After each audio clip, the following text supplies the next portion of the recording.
ओं जननीं शारदां देवीं रामकृष्ण जगद्गुरुं पादपद्मे तयो श्रुत्वा প্রণমামি মুহুর্মুহু। নমস্কার। শ্রী শ্রী মায়ের কথা গ্রন্থ পাঠে আপনাদের স্বাগত জানাই। ধারাবাহিক পাঠের আজ ১৯তম পর্ব।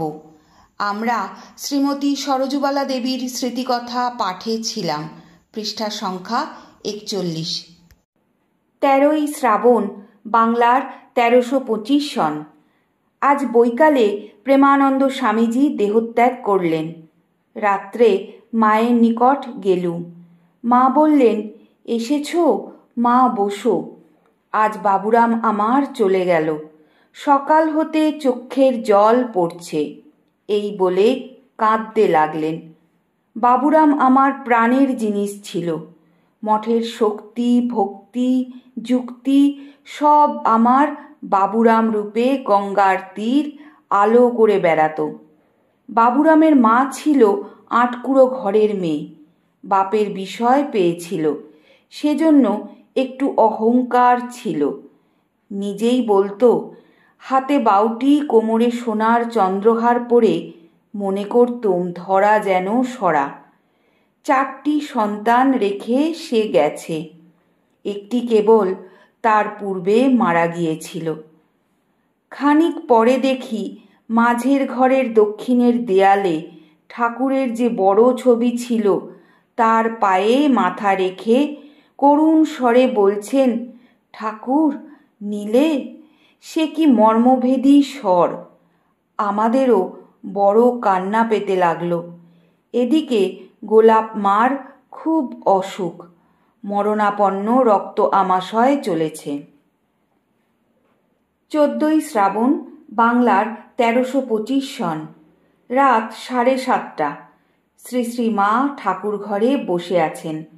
গিয়ে প্রণাম করে উঠতেই বললেন, বারান্দায় আমার আসনখানি পেতে দাও তো মা, আর তক্তপোষের পাশে মেজে পাতা ওই বিছানাটা গুটিয়ে রাখো। আরতির সময় ওরা ওখানে বসে ঝাঁঝ বাজাবে। বিলাস মহারাজ আরতির আয়োজন করছিলেন। বারান্দায় আসন পেতে দিতে মা বললেন, কমণ্ডলুতে গঙ্গাজল আছে, নিয়ে এসো। গঙ্গাজলে হাত মুখ ধুয়ে জপে বসলেন এবং পাখাখানি আমার হাতে দিয়ে বাতাস করতে বললেন। একটু পরেই আরতি আরম্ভ হলো। শ্রী শ্রী মা গুরুদেব গুরুদেব বলে জোর হাতে প্রণাম করলেন এবং জপ শেষ করে আরতি দেখতে লাগলেন। আরতি হয়ে গেলে বিলাস মহারাজ শ্রী শ্রী মাকে প্রণাম করে উঠে বললেন, মা আজ ভারী গরম। মা ব্যস্ত হয়ে বললেন, একটু বাতাস করবে? তিনি বললেন, কে করবে মা? কেন, এই মা করবে। করো তো মা। আমি তাঁর দিকে 2-1 বার বাতাস করতেই তিনি বললেন, না মা, উনি আপনাকে বাতাস করছেন, আপনাকেই করুন। এই বলে বাইরে গেলেন। কিছুক্ষণ পরে মা প্রেমানন্দ স্বামীজির কথা তুলে বললেন, দেখো মা, বাবুরামের দেহেতে আর কিছু ছিল না, কেবল কাঠামোখানি ছিল।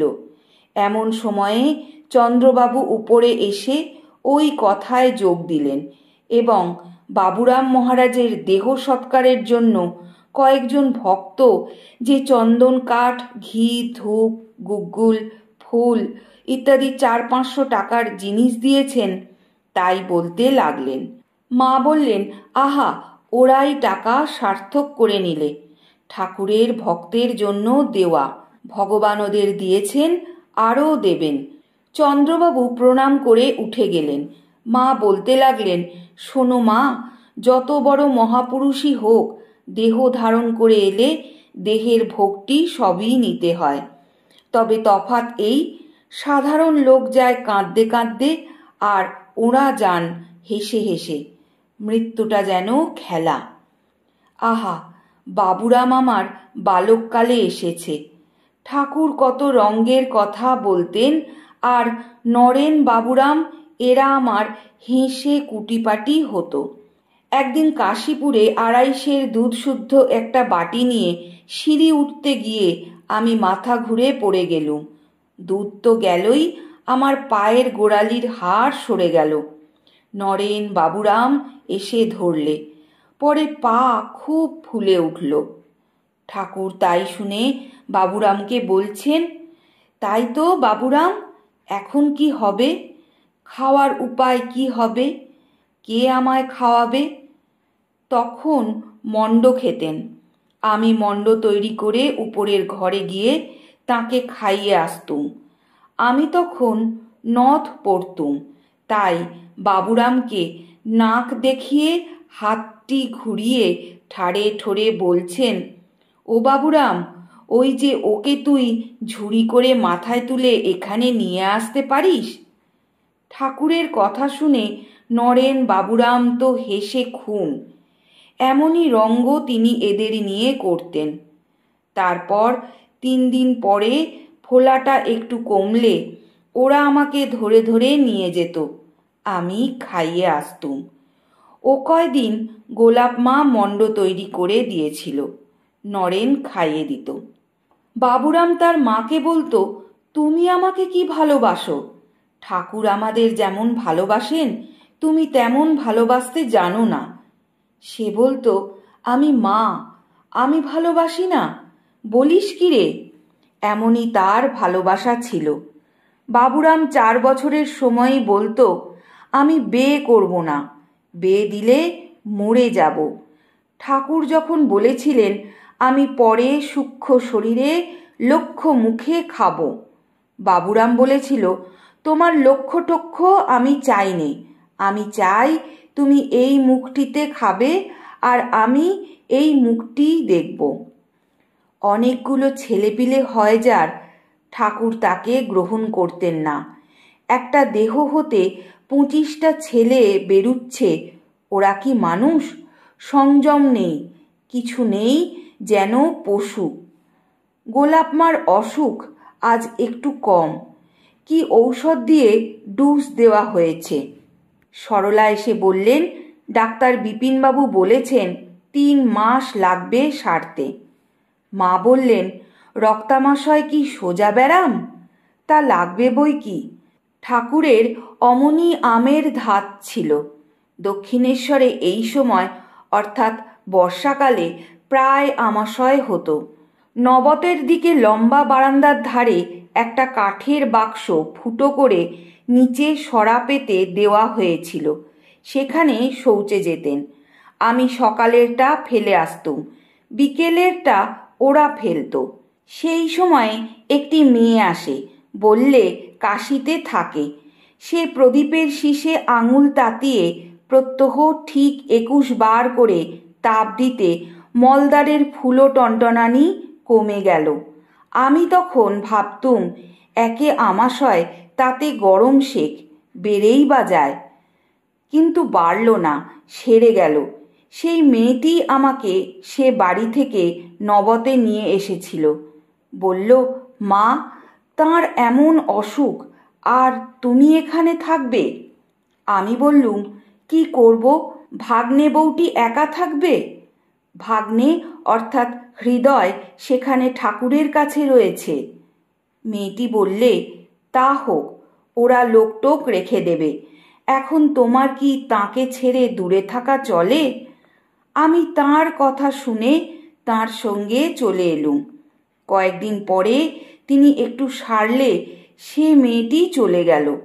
কোথায় গেল আর কোনো খোঁজ পেলুম না। তারপর আর দেখা হয়নি। সে আমার বড় উপকার করেছে। কাশী গিয়েও তাঁর খোঁজ করেছিলুম, পাইনি। তাঁর অর্থাৎ ঠাকুরের প্রয়োজনে সব কোথা হতে আসতো, আবার কোথা চলে যেত।